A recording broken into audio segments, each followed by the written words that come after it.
আমি আজকে এই কোরআনের একটি নির্দেশের কথা আপনাদেরকে স্মরণ করিয়ে দিতে চাই, আমার নিজেকে আমি স্মরণ করিয়ে দিতে চাই। আল্লাহ রাব্বুল আলামিন এই কোরআনে অনেক নির্দেশ দিয়েছেন, তার মধ্যে থেকে একটি নির্দেশ হলো ইনসাফ করা, আল্লাহর ভাষা আদল, ন্যায়সঙ্গত আচরণ করা, সমতা বজায় রাখা, কারোর প্রতি অবিচার জুলুম অন্যায় না করা। এটা আল্লাহর নির্দেশিত একটি ফরজ। এই আদলটি কোনো কোনো ক্ষেত্রে নফল হয়, কোনো কোনো ক্ষেত্রে মুস্তাহাব হয়, কোনো কোনো ক্ষেত্রে ওয়াজিব হয়, কোনো কোনো ক্ষেত্রে ফরজ হয়, কিন্তু আদল মৌলিকভাবে আল্লাহ রাব্বুল আলামিনের নির্দেশ এই কোরআনে তিনি দিয়েছেন। আমরা অনেক ভালো কাজকে ভালো কাজ জানি, নামাজ পড়া ভালো কাজ আমরা সবাই জানি, দান সাদাকা করা ভালো কাজ আমরা সবাই জানি, কোরআন তেলাওয়াত করা ভালো কাজ আমরা সবাই জানি, কিন্তু ইনসাফ করা এটা একটা ভালো কাজ, শুধু ভালো কাজ নয়, কোনো কোনো ক্ষেত্রে ফরজ কাজ, সেটা কিন্তু আমাদের অনেক মুসলমান ভাইরা আমরা জানি না। এই জন্য দেখবেন বহু মানুষ নামাজ পড়ে কিন্তু তার মধ্যে ইনসাফ নাই, আছে না নাই? অনেক মানুষ দেখবেন যে তিনি অন্য অনেক দিক থেকে ভালো মাশাআল্লাহ, কিন্তু তার ভিতরে আদল নেই, মানুষের প্রতি ন্যায়সঙ্গত আচরণ করার যে নির্দেশ সেটা নেই। আল্লাহ তাআলা কোরআনে বলছেন, ইন্নাল্লাহা ইয়া'মুরু বিল আদলি ওয়াল ইহসান, নিশ্চয়ই আল্লাহ রাব্বুল আলামিন নির্দেশ করছেন আপনাকে আমাকে, আল্লাহ নির্দেশ করছেন কিসের? বিল আদল, ইনসাফের নির্দেশ, আমরা যেন ইনসাফ করি, ওয়াল ইহসান, আমরা যেন অনুগ্রহ করি, ওয়া ইতাইযিল কুরবা, এবং নিকটাত্মীয় যারা আছেন তাদের প্রতি যেন আমরা অনুগ্রহ করি। আর এই যে ইহসান এবং আদলের নির্দেশ আল্লাহ তাআলা করেছেন, এই নির্দেশটা আল্লাহ তাআলা কোরআনে আরো বহু জায়গায় করেছেন। অন্য আয়াতে আল্লাহ বলেছেন, ইন্নাল্লাহা ইয়া'মুরুকুম আন তুআদ্দুল আমানাতি ইলা আহলিহা ওয়া ইযা হাকামতুম বাইনান নাসি আন তাহকুমু বিল আদল, আল্লাহ তাআলা তোমাদেরকে আমানত রক্ষা করার জন্য নির্দেশ দিয়েছেন, ফরজ করে দিয়েছেন। এটা করলে তোমাদের ভালো হবে, না করলে ক্ষতি হবে, আমাদের আখিরাতে ক্ষতি হবে, দুনিয়াতে ক্ষতি হবে। আর আল্লাহ আরো নির্দেশ করছেন, ওয়া ইযা হাকামতুম বাইনান নাস, মানুষের মাঝে যখন বিচার করবেন, ফয়সালা করবেন, মধ্যস্থতা করবেন, মীমাংসা করবেন, কোন বিষয় যখন মন্তব্য করবেন, আপনি তৃতীয় পক্ষের ভূমিকা যখন পালন করবেন, আপনি ইনসাফের সাথে যেন করেন, আনতাহকুমু বিল আদল, যেন ইনসাফের সাথে তৃতীয় পক্ষ এবং সালিসির ভূমিকা তোমরা অবতীর্ণ হও। এই মর্মে আল্লাহ তাআলা তোমাদেরকে নির্দেশ দিচ্ছেন। প্রিয় নবী সাল্লাল্লাহু আলাইহি সাল্লামের সারা জীবন ভাইরা আমার ইনসাফের বাস্তব রূপ ছিলেন, রুদ্র মূর্তি ছিলেন। আমি খুব ভালো করে জেনে শুনে বলছি, অনেক আলেম আছেন, অনেক নামাজি মানুষ আছেন, অনেক দানশীল মানুষ আছেন, অনেক রোজাদার মানুষ আছেন, অনেক তাসবিহ তাহলিলকারী মানুষ আছেন, অনেক দাড়িওয়ালা মানুষ আছেন, অনেক হজ উমরাকারী মানুষ আছেন, অনেক অন্য অনেক দিক থেকে ভালো মানুষ আছেন, যেই ব্যক্তি বিভিন্ন ক্ষেত্রে ইনসাফ করতে পারেন না, অথচ ইমানদার কখনো বেইনসাফি করতে পারে না, অন্যায় করতে পারে না, কারোর প্রতি জুলুম করতে পারে না, সব ক্ষেত্রে ইনসাফ তাকে অবশ্যই করতে হবে। মোহতারাম হাজরিন, নবী করিম সাল্লাল্লাহু আলাইহি সাল্লামের কাছে একবার আল্লাহর একটা নির্দেশ, দণ্ডবিধি, এটা কায়েম করার যখন প্রশ্ন আসলো, তার কাছে সুপারিশ নিয়ে আসা হলো যে একটু ছাড় দেওয়া যায় না, অমুকের জন্য একটু ছাড় দেওয়া যায় না। নবী করিম সাল্লাল্লাহু আলাইহি ওয়াসাল্লাম তখন রাগান্বিত হয়ে গেলেন। সাধারণত তিনি রাগতেন না, কিন্তু সে রাগটা আমাদের মতো ছিল না, তার রাগ তার চেহারায় ফুটে উঠত। তার যখন রাগ হতো তখন তার চেহারায় রাগের আভা দেখা যেত, লাল হয়ে যেত। আমাদের মতো রাগ করার পরে আমরা যেরকম অনেক সময় মুখ খারাপ করে ফেলি, আমরা যখন চিৎকার চেঁচামেচি করি, তিনি সেমনটি করতেন না। তার রাগটা বোঝা যেত, কিন্তু রাগ প্রকাশ করতে গিয়ে তিনি আমাদের মতো কোনো নিচুতা অবলম্বন করতেন না সাল্লাল্লাহু আলাইহি ওয়াসাল্লাম। তো তিনি তখন বলেছেন যে আল্লাহর বিধান কার্যকর করার ক্ষেত্রে আমার কাছে সুপারিশ করা হচ্ছে, আমি যেই নির্দেশটা দিচ্ছি অন্যের ব্যাপারে, সেটা যদি আমার পরিবারের হতো তাহলে তার ক্ষেত্রে আমি একই নির্দেশ দিতাম, ভিন্ন কিছু দিতাম না। ইনসাফ কাকে বলে?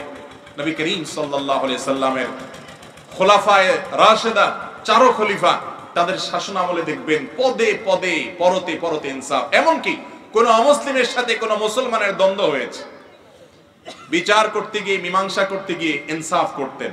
মুসলমান দেখে তার পক্ষে একটু নিলাম, আরেকজন অমুসলিম দেখে তার বিপক্ষে গেলাম, বা তার প্রতি একটু জুলুম করলাম বা ইনসাফ করলাম না, এমন আচরণ কখনো আল্লাহ রাসূল সাল্লাল্লাহু আলাইহি সাল্লামের সাহাবীদেরও কেউ করেননি। মোহতারাম হাজরিন, আমাদের জীবনের বিভিন্ন ক্ষেত্রে ইনসাফ ছুটে যায়। কিরকম ইনসাফ ছুটে যায়? যেমন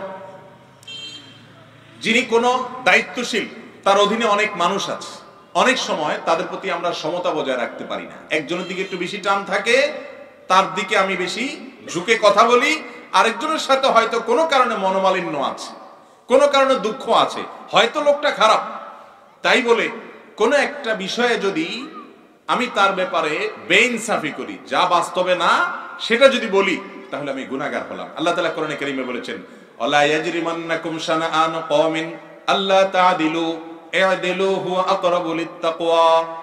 কারোর প্রতি আপনার বিদ্বেষ, শত্রুতা আছে, ধরেন আপনার সাথে তার সারা জীবন লেগে আছে, কোন কারণে আপনার প্রতিদ্বন্দ্বী সে, কিন্তু একটা ঘটনায় আপনি এখন তৃতীয় পক্ষের ভূমিকা আছেন বা মন্তব্য করতে যাচ্ছেন, তো আপনার পূর্বের শত্রুতার জেরে যদি আপনি তার প্রতি অবিচার করেন, মিথ্যা কথা বলেন, জুলুম করেন, অন্যায় করেন, কথার কথা তার সাথে আরেকজনের গন্ডগোল হয়েছে, আপনি চিন্তা করলেন শত্রুতা উদ্ধার করার একটা সুযোগ পাইছি, এখন তার সাথে যার গন্ডগোল আছে তার পক্ষ নিয়ে একে একটু কোণঠাসা করা যায়।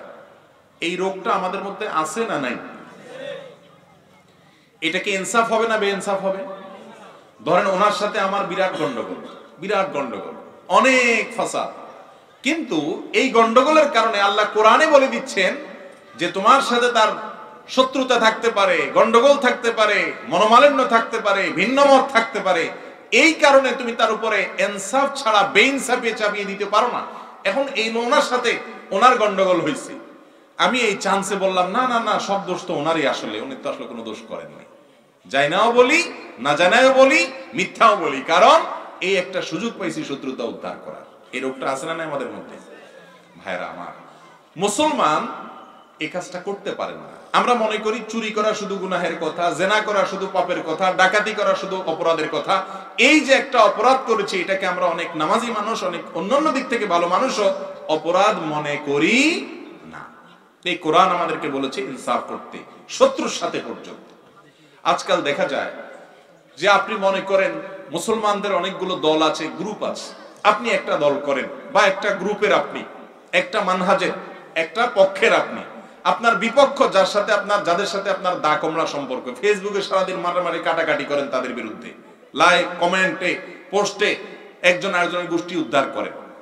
অনেক সময় হুজুরদেরকে নিয়ে বিভিন্ন গ্রুপিং মুসলমানদের মধ্যে হয়, এই হুজুরের ভক্ত ওই হুজুরের ভক্তের পিছনে লাগে, আছে না নাই?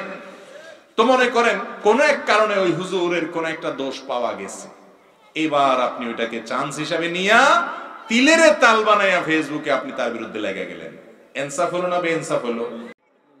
আর এইজন্য আল্লাহ রাব্বুল আলামিন বলেছেন, ইন আকাবতুম ফাআকিবু বিমিসলি মা উকিবতুম। তোমরা যদি কারোর কাছ থেকে প্রতিশোধ নিতে চাও, তোমার প্রতি অন্যায় করেছে সে, তুমি সে অন্যায়ের বদলা নিতে চাও, নাও, যতটুকু সে করেছে তুমি ততটুকু করতে পারো।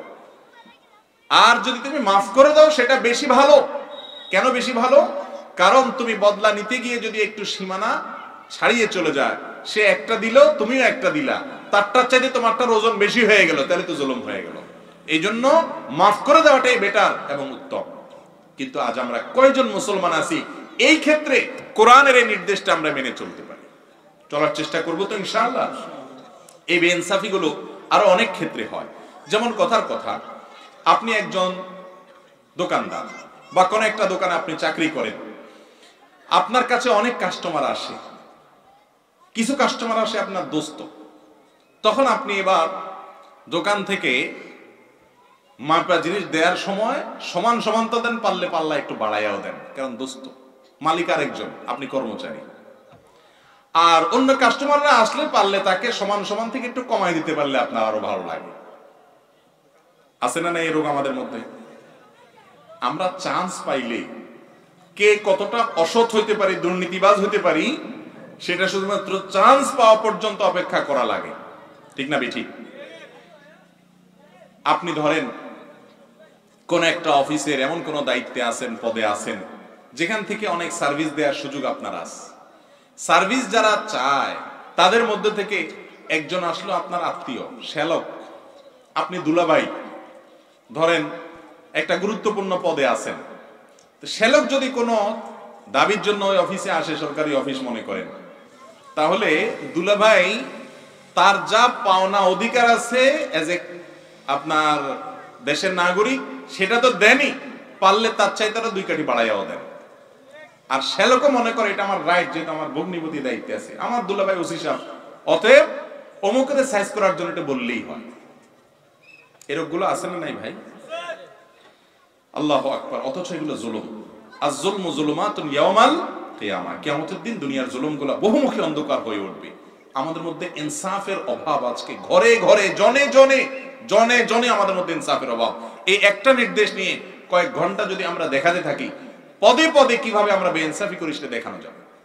ভাইরা আমার, একজন ডাক্তার যিনি পেশা একজন চিকিৎসক হওয়ার পাশাপাশি একজন দিনদার মানুষও বটে, একবার একটা বিষয় এ আল্লাহর বান্দা যে কোনো একটা প্রসঙ্গে আমাকে বললেন যে ভাই, আমার পেশেন্ট যারা সিরিয়ালে থাকেন অনেক সময় তাদেরকে ব্রেক করে আমার কোনো পছন্দের মানুষ আসেন, ধরেন একজন হুজুর আসলেন, ধরেন আমি গেলাম, কথার কথা, তো আপনার কাছে গেলাম, আপনি ডাক্তার মানুষ, আপনার চেম্বারে বহু মানুষ সকাল থেকে আগে থেকে ফোনে বিভিন্নভাবে সিরিয়াল দিয়ে এসে বসে আছে।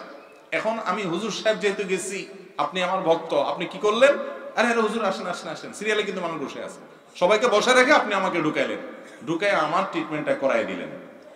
ইনসাফ হলো না বেইনসাফ হলো? বেইনসাফ।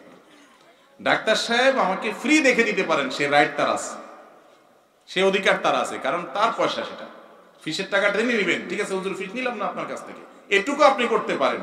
কিন্তু যে রোগীগুলো বসে আছে সিরিয়াল ধরে, এই সিরিয়ালটা রক্ষা করাটা আপনার জন্য আবশ্যক, এটা তাদের হক, সেই হকটা আপনি লঙ্ঘন করতে পারেন না। হ্যাঁ, করতে হলে তাদের পারমিশন নিতে হবে যে আমার এই হুজুরকে একটু আগে দেখতে চাই, আপনারা যদি অনুমতি দেন। তারা যদি দেয় ভালো কথা, না হলে আপনি জুলুম করলেন। এইভাবে কি আমরা দেখি? দেখি না।